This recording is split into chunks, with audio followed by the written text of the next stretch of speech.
The weather is terrible. It is wet, it is cold, it is raining, it is showering, it is drizzling for days now. Look at the battery state of charge.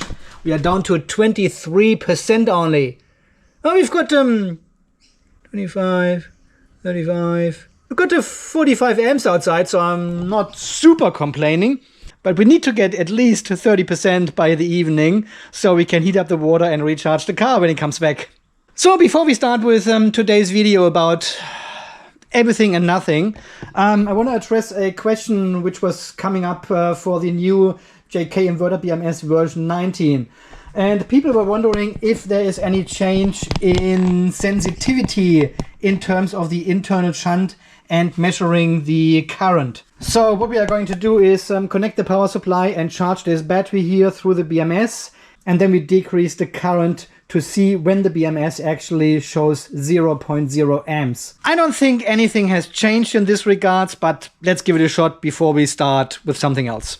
Alright, I have just calibrated the BMS, so the current is as accurate as possible.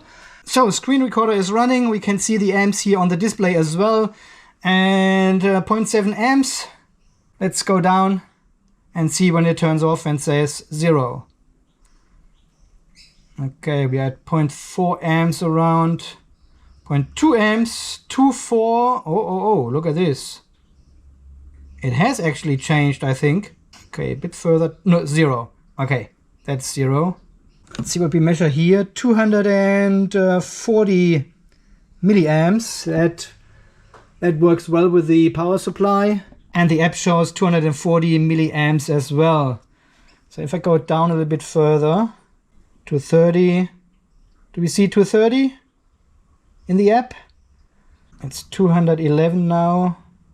Okay, I'll try to get this one on the screen here as well. It's a bit cramped. Okay, 215. There we go. It comes back at 0.24 amps or 240 milliamps. That's the lowest I have ever seen in the app. We are at 216, it still shows 240. Not sure how good the accuracy is still at this point. 210, it still shows 240 milliamps in the app. Okay, 220, there, 0. So I would say around 220 milliamps, that is the threshold. The app still shows anything.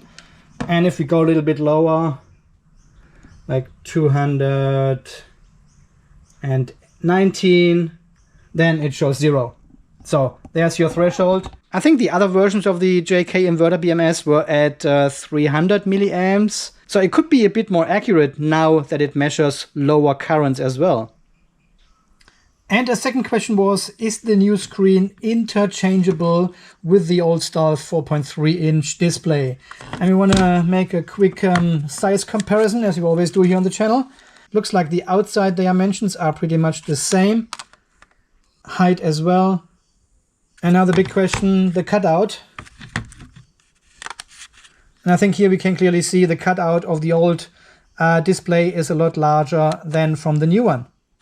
So it should be no problem that the new display fits into the cutout of the old style display. No problem. 100% interchangeable. The only small concern I have here is that the new display is actually like 3-4 millimeters shorter, and therefore we have only a very small area of glue adhesive connecting the glass display here to your front panel. If I center this out here, that's probably like 2 millimeters on each side. So here you can see the difference between the old display and the new one. And this is the very small area of this new display where the actual adhesive would attach to your front panel. That is not much. I think manufacturers will adapt to this new style of display in the future, and we will see smaller cutouts in the front panels. Guys, welcome back to the off-grid garage in not so sunny Australia. It is terrible, as I said, it is horrible. But we've got like 90 amps at the moment, so it's not too bad actually. It brightens up a little bit from time to time, and then more clouds coming in and bring more rain, and So I'm already in my work shirt because I want to work on this wall today, do the final or semi-final plastering. And then we have to install this shit here in the ceiling and also have to take care of the ceiling insulation here in the battery room. So if this all sounds too boring for you, I can understand this. Just skip this episode here and come back next time when we do more BMS, solar and battery stuff here. All the tires are flat. They've got little holes somewhere and over time they're losing the air and then you cannot move the tractor anymore. So I really have to pump up the tires first. I haven't used this tractor here since I got the robot mowers and they take now care of all the grass cutting here on the property. But I'm still too scared to actually sell it off and solely rely on the robots. I'm not at this point yet.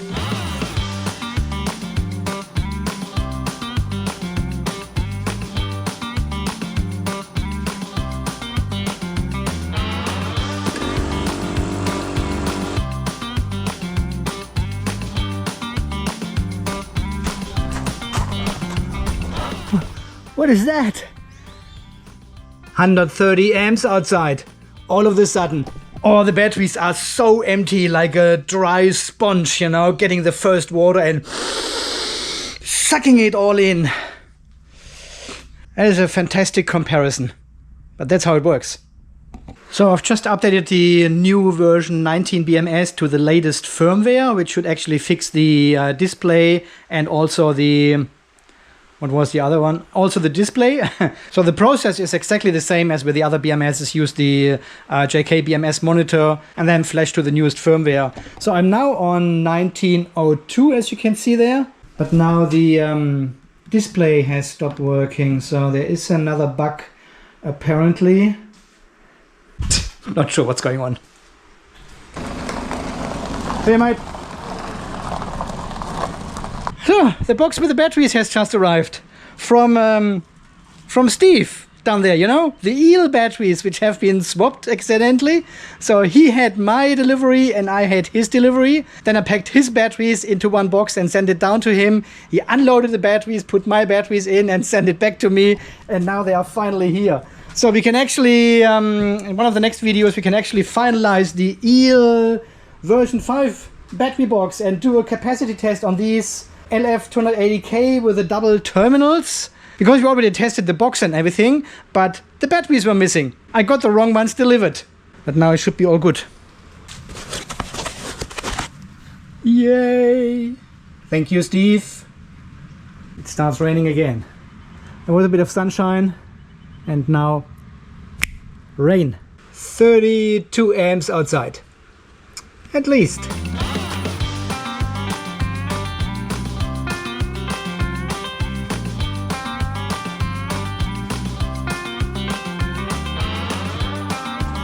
So I've got the next layer of plaster on the wall here. This needs to dry out now.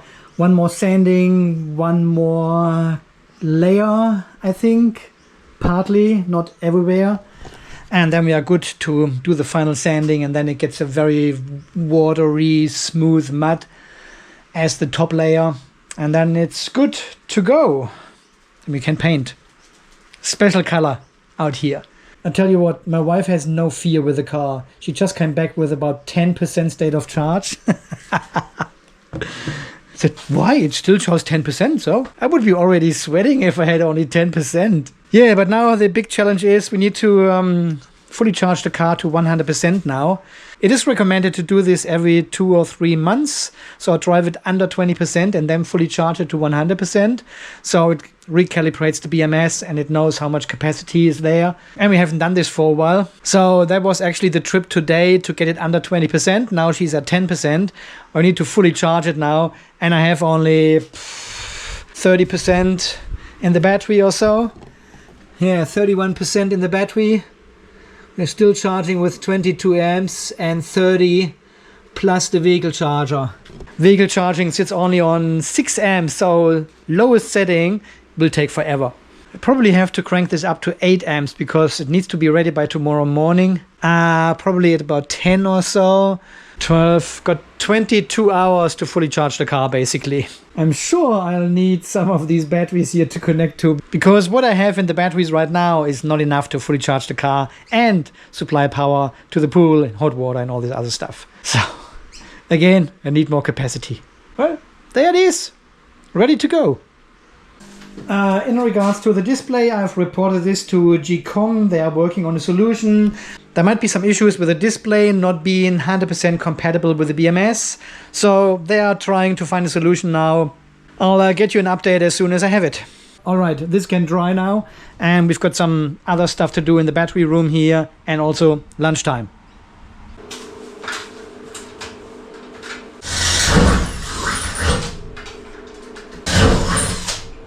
I'm using these 3D printed plastic clips again to hold the foil board in place. Works really good on this side.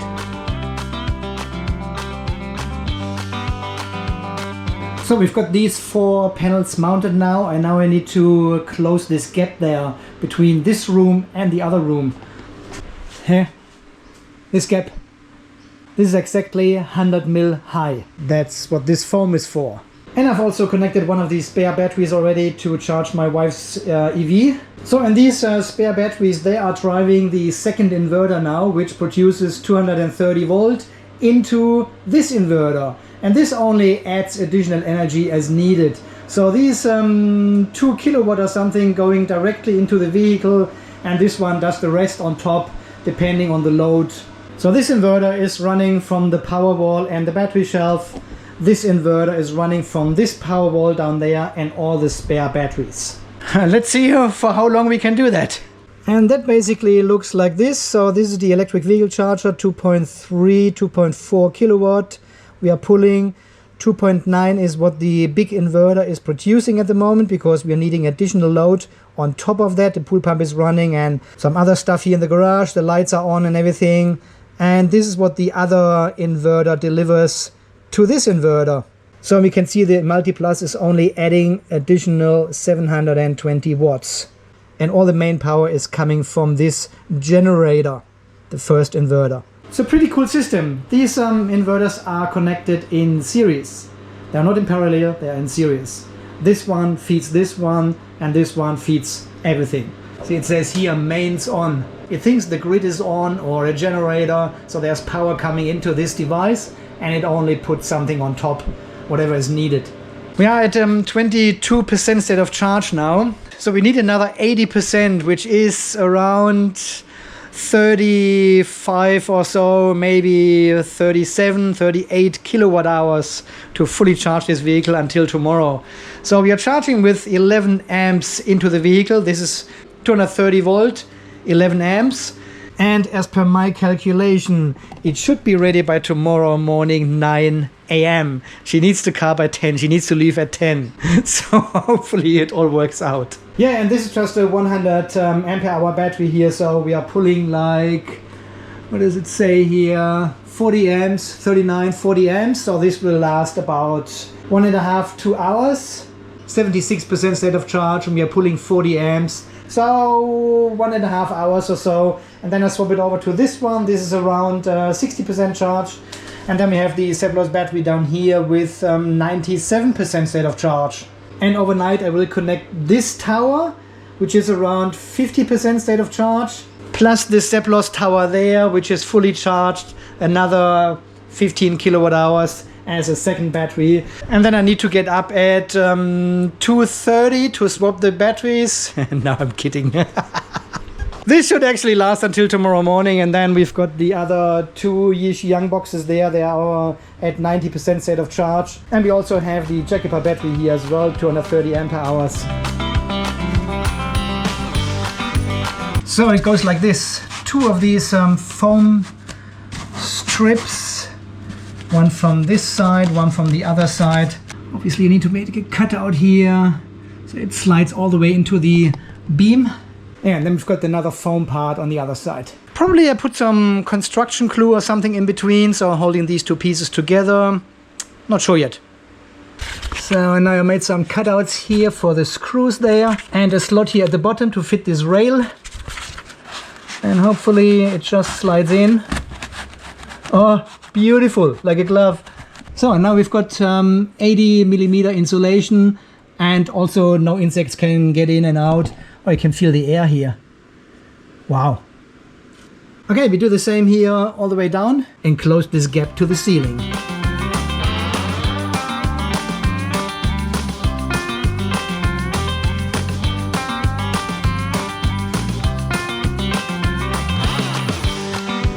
And I also plug in these spare batteries here with the CAN communication cable to the Servo GX.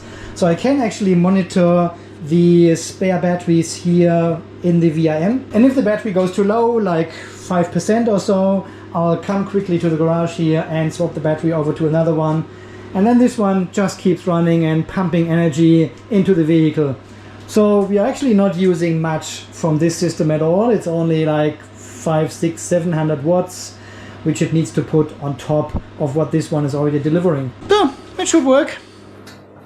And I also want to mount the cover here on the air conditioner because don't want to get it all dirty and right out after the shit over here. You know what I mean?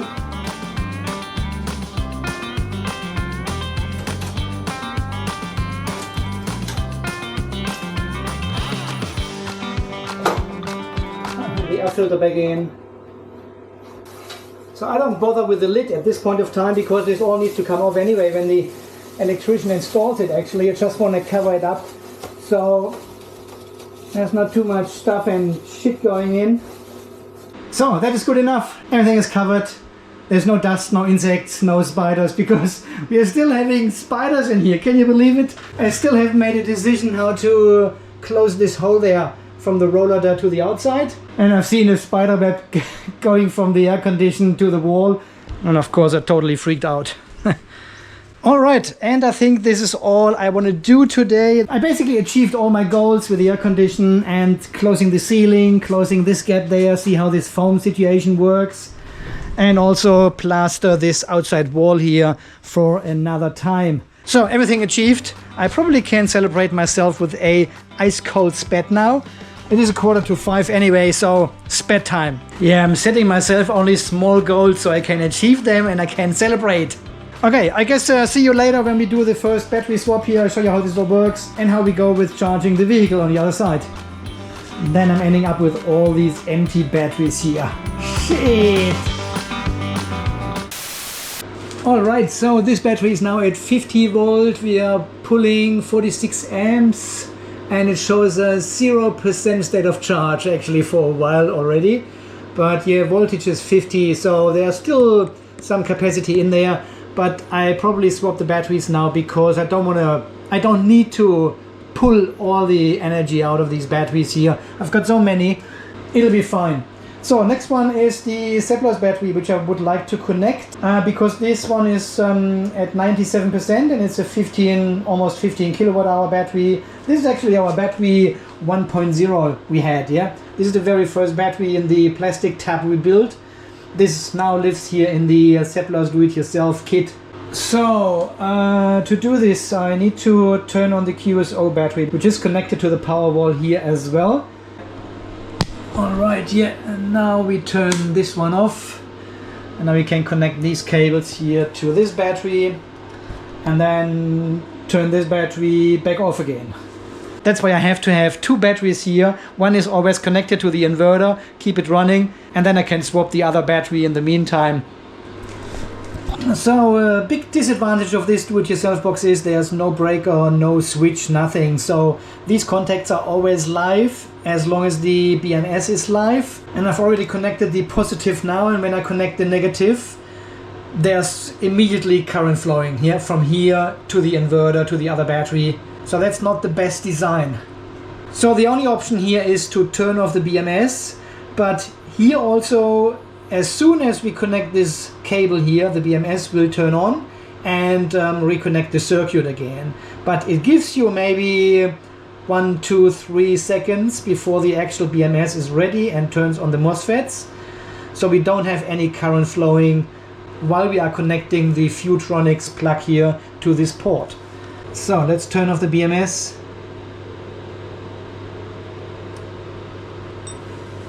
Boom. All right. Ah, I was lying. It is not turning on. Okay.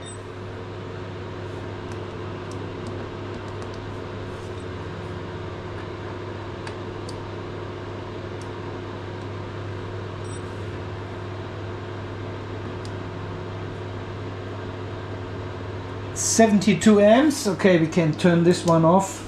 So it should go down then, because this battery is so full it charges the other battery then. We now have between 40 and 50 amps. Perfect. So 96%. And I've also plugged in the CAN communication. I'm not sure if we can see anything though. Let's have a look in the SPAT calibration center. Yes, it shows 96% here as well. Perfect. Alright, so this should last until midnight, and then we put the whole stack on here overnight, and also the Seplos tower on the other side here. So I don't need to get up at 2:30 and check on the batteries and replace them and swap them or whatever. So it should be good. So it is close to midnight now, and I have just connected the batteries for the night. The Google tower with about 30% state of charge, all of these batteries, and the two Yishi Yang batteries here with almost 100% state of charge. And this should give us enough power over the night. Alright, so let's turn these ones on. There we go. And we have here negative 66 amps. If we turn this one on as well, we will... Ah, the discharge switch is off here. Right. Oh, this one is on 66% only. Okay. Alright, we have a lot of JK-BMSs in the list here. Wow. And this is number 4. So we look for number 4. Ah, Yishi Yang Bet 2, number 4. There it is. Ah, look at this here. It says discharge off. But if I have a look in the settings, charge and discharge are both on. So I just toggle it and see what happens. Oh, it is now off. It is now off. Let's turn it back on.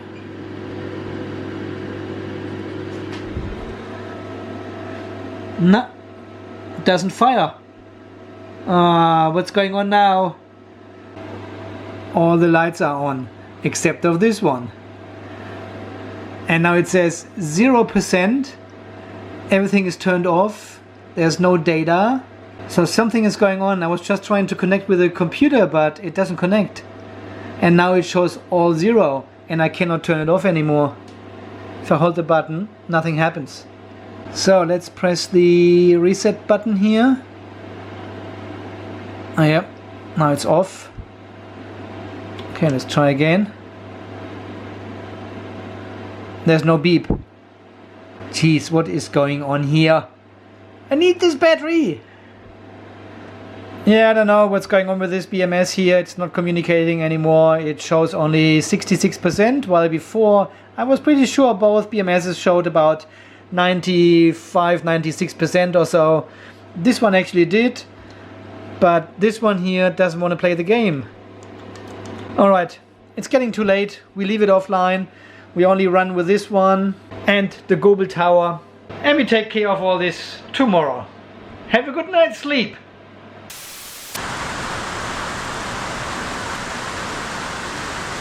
Good morning from sunny, hot Australia. We basically have 0 amps outside. -5 in this battery and +5 in this battery.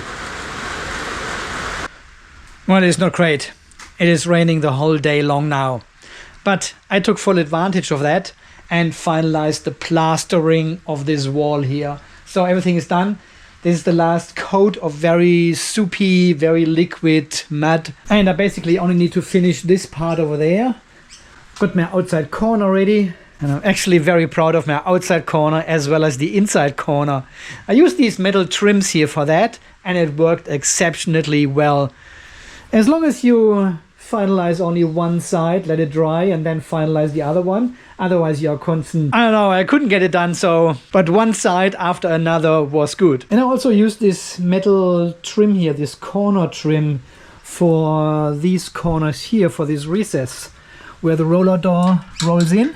So this gives me a nice metal corner here. And I use some silicone then later on.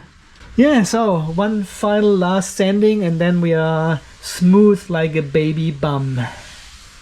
And I also cleaned up the battery room here from last night's battery party. So I actually managed to fully charge my wife's car until this morning 8:30. So the calculations I did yesterday was actually pretty precise. Yeah, and I charged 46 kilowatt hours into the vehicle. And this was from 8% to 100%, yeah. And it has an overall capacity of 46 kilowatt hours. I'll put this here on the screen, I can't remember how much it was. Yeah, and the rest basically is losses by the internal vehicle charger, yeah, going from AC to DC. And obviously this is a step up converter as well, because the battery has 400 volt of nominal voltage and the input voltage is only 230 volts. So obviously there is a step up process inside this charger as well, which is probably like 90-95% efficient. And I could also revive this BMS here. So the process to recover it was fairly easy. We only needed to do a force update. So you basically connect the BMS to the computer, go into the BMS monitor software, select the correct file for this BMS and do a force update. It's asking for a confirmation code, which you can get from Miro's website. He has this code generator running, and then you have to press and hold the power button and push the reset button once, and then the update of the BMS starts. Hold the power button until the update is at 100% and you're done. I made a video with all the details, I'll link this all down below. But back in the day we had to contact JK-BMS and ask for this code until you guys figured out how this code works. And someone was actually able to program a little code generator, which works a treat. Yeah, but now I've got another issue with the BMS. When I turn it on, as I just did, the discharge MOSFET is always off. Yeah, and even if I start charging, it is still off. See that? And it's on in the app. If I go in the app now and turn it off, it actually turns on. So something is mixed up or something is not right. I don't actually know exactly what's going on here. I've made a little video and sent this to JK to have a look at, and yeah, well, the other one down here works just fine when I turn it on. It always starts in Chinese for whatever reason. Charge on, discharge on. And if I turn discharge off, restart it, discharge stays off. But this one is always off. And even while we are charging now, it doesn't turn on. It's crazy.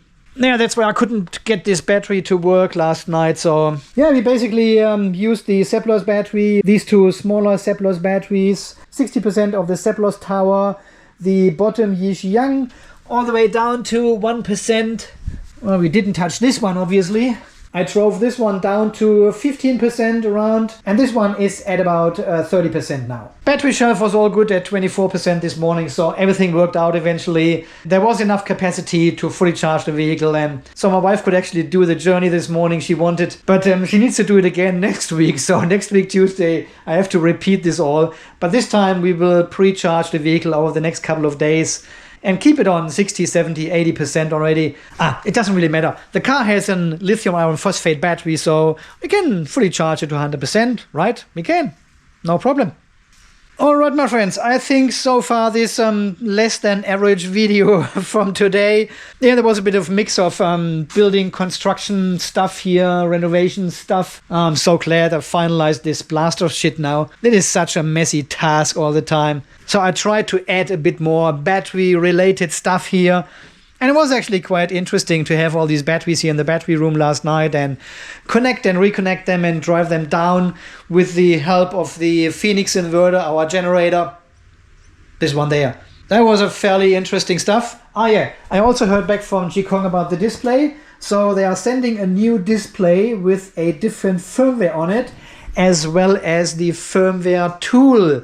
So I can do the upgrade here in the off-grid garage then later on, because this display does not have a micro SD card reader. Even there's plenty of space there. So there's actually a little adapter which plugs into this port, and then on the other end is the micro SD card reader. You put a micro SD card with a firmware on it, start the display, and it pulls the firmware from the SD card into the system, updates the display, and hopefully it works afterwards then. So there's a bit of a hiccup because I have updated these version 19 BMSs with the latest firmware and the display stopped. But as I said in the last video, this is all a bit still under development, so there are some hiccups. No big deal, as long as we can do the upgrades ourselves, it is all good. Okay, I cannot really reach this door to change the... Thank you so much for 106,600 and something subscribers. Thank you very much. Welcome to all these new viewers, and thank you very much to everyone who is here for quite a while. Some people came from the electric vehicle channel like almost 10 years ago when I started that. Yeah, this is the t-shirt someone made for me, Unplugged EV Australia. Hundreds of videos on this channel as well there, but I'm not making any... But I haven't made any new videos on this channel since I started here, the solar and battery channel. There's not enough time. So thank you very much for sticking around and follow me on my journey here now in the off-grid garage. Alright my people, until the next video, when we do something completely different. Yeah, we can actually do the EEL, finalize this battery, do a capacity test, and use this energy to charge my wife's vehicle because she's driving a lot. Until then guys, you stay charged, stay safe, and thanks again for watching. See you then, bye bye.